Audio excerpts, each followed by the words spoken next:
Selamat pagi anak-anak. Pagi ini kita akan memasuki materi tentang keunggulan lokasi Indonesia. Di sini ada peta.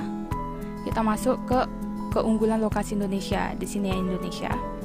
Keunggulan lokasi Indonesia dapat dilihat dari 3. Ya, pertama ada iklim, yang kedua ada geostrategis, dan yang ketiga ada tanah. Seperti yang kita ketahui, Indonesia itu beriklim tropis atau iklim muson tropis. Keunggulannya apa? Keunggulannya yang pertama, temperatur tidak terlalu ekstrim, tidak terlalu dingin, dan tidak terlalu panas.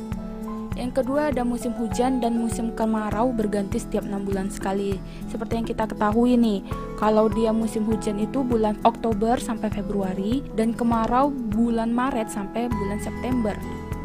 Yang ketiga, dapat menanam tanaman sepanjang tahun. Ini karena tadi nih musimnya hanya 2, kemarau dan hujan. Lain kata, kalau misalnya Indonesia mempunyai musim dingin, kalau sudah memasuki yang namanya musim dingin, tidak ada tanaman yang bisa tumbuh, pasti mati di saat musim gugur. Nah, itulah keuntungan dari Indonesia memiliki 2 musim, hanya hujan dan kemarau. Dan kita masuk yang kedua nih, dilihat dari geostrategis atau posisi, letak atau bentuk negara Indonesia. Indonesia itu terletak di antara benua Asia dan benua Australia dan berada di antara 2 samudra, Hindia dan Pasifik. Keunggulannya apa?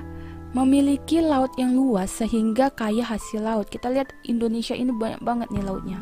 Ini lautnya itu bukan laut yang terlalu dalam.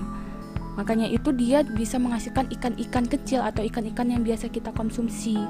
Nah, beda dengan negara Afrika yang tidak memiliki laut di tengah-tengahnya ini. Berarti ini tidak kaya dengan hasil laut. Ini pun lautnya di ujung nih, langsung ke samudra. Biasanya itu ikannya itu besar-besar. Itu sedikit yang bisa dikonsumsi. Itulah kelebihan dari laut di Indonesia.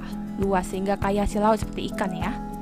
Yang kedua, Indonesia tempat strategis untuk perdagangan. Karena ini di tengah-tengah, dilewati Australia ingin berdagang dilewati, Asia ingin berdagang ke Australia dilewati. Dan di sini juga banyak banget negara-negara seperti Malaysia, Brunei, Kamboja, Laos, Vietnam, Thailand. Makanya dia disebut tempat strategis untuk perdagangan. Dan banyaknya untuk Indonesia ini keuntungannya, negara lain yang ingin melewati Indonesia ini pasti membayar bea cukai atau pajak ke Indonesia. Yang ketiga ada tanah nih. Tanah Indonesia terkenal dengan tanah yang subur, bahkan sangat subur. Nah, keunggulannya, berbagai jenis tanaman dapat tumbuh dengan baik. Seperti yang pernah kita dengar nih, Indonesia itu kaya akan rempah-rempah. Kenapa? Karena semua jenis tanaman rempah-rempah itu bisa tumbuh di Indonesia. Karena tanahnya ini sangat subur gitu. Tanaman rempah-rempah apapun bisa tumbuh. Yang kedua, berbagai jenis hewan dapat hidup dengan baik. Kenapa? Karena ada beberapa hewan yang dia mengkonsumsi tanaman. Nah, di sini kita sudah dijelaskan jenis tanaman dapat tumbuh dengan baik. Kalau tanamannya subur dengan baik, berarti jumlah makanan untuk hewan ini kan juga baik, juga banyak gitu. Dan hewan-hewan pun juga sehat dengan makan yang banyak. Begitu. Jadi, dilihat dari ketiga inilah keunggulan Indonesia dapat dilihat. Bisa dari iklim, geostrategis, dan tanah. Oke, sekarang kita masuk ke tugas. Saya akan memberikan 3 tugas kepada anak-anak. Yang pertama, tuliskan keuntungan lokasi Indonesia yang berada pada iklim tropis. Yang kedua, tuliskan keuntungan lokasi Indonesia yang berada di antara benua Asia dan benua Australia dan di antara Samudra Pasifik dengan Samudra Hindia.